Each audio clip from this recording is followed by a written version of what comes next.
pianta di susino e ricordiamo che delle piante di susino coltivate nei nostri ambienti, quindi nell'ambiente mediterraneo, ce ne sono due tipologie. Quindi abbiamo il susino europeo, il Prunus domestica, e il susino cino-giapponese che si chiama Prunus salicina. Appartengono alla stessa famiglia delle rosacee, sottofamiglia delle prunoidee, con una differenza. Chiaramente il susino europeo quindi fa delle susine più allungate, le famose prugne, e poi abbiamo il susino cino-giapponese, fa i frutti più tondi. Il susino dove fruttifica? Bene, i rami sono vari tipi, quindi abbiamo i rami misti, i dardi, o meglio i mazzetti di maggio, perché i mazzetti di maggio sono presenti nel susino e nel ciliegio, e i brindilli. Quindi qui abbiamo un esempio per esempio di mazzetto di maggio, quindi con diciamo una formazione fruttifera che ha un insieme di gemme, di cui di solito quella centrale a legno e le altre esterne sono a fiore. Qui abbiamo anche dei brindilli, quindi mazzetti di maggio e brindilli. Il brindillo ha la gemma a legno apicale e poi le gemme a fiore laterali. Ecco, questa è una pianta che è ricca di mazzetti di maggio.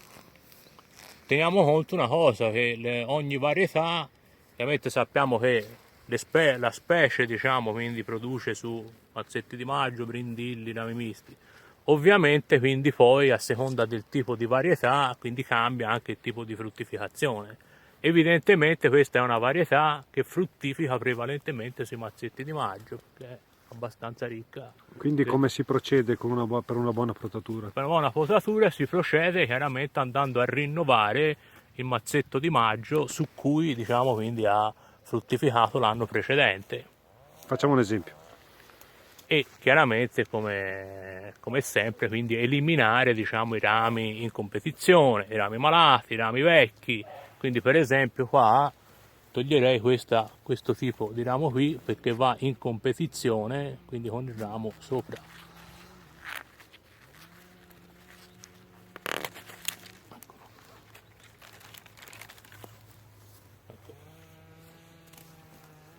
Qui ovviamente c'è da fare un'opera di sfoltimento.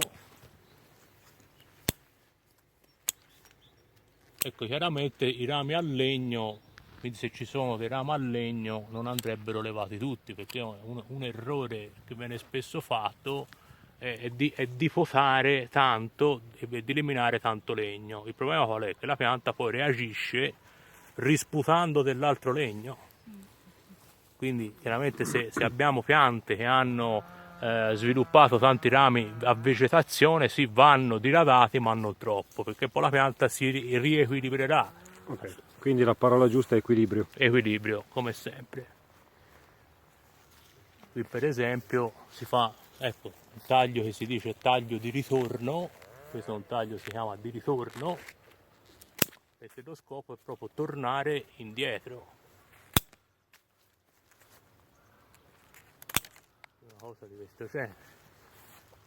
Questi si tolgono, si accorcia un attimo e qui si eliminano perché ce n'è due in più. Ovviamente cosa potrà succedere? Che magari se l'anno scorso quindi la pianta ha fruttificato tanto, magari quest'anno fruttificherà un po' meno e i frutti che vengono chiaramente sono più belli, più grossi, perché le energie chiaramente della pianta si concentrano chiaramente su pochi frutti, quindi non tanti frutti ma pochi frutti. In percentuale il prugno come si pota di più, di meno di altre piante? Potatura media, non eccessiva. Potatura più energica sono la vite, sono il pesco, come si diceva prima il cachi, il fico. Quindi hanno bisogno di una potatura più energica. Il susino non eccessivamente, quindi una potatura media. Media. Bene.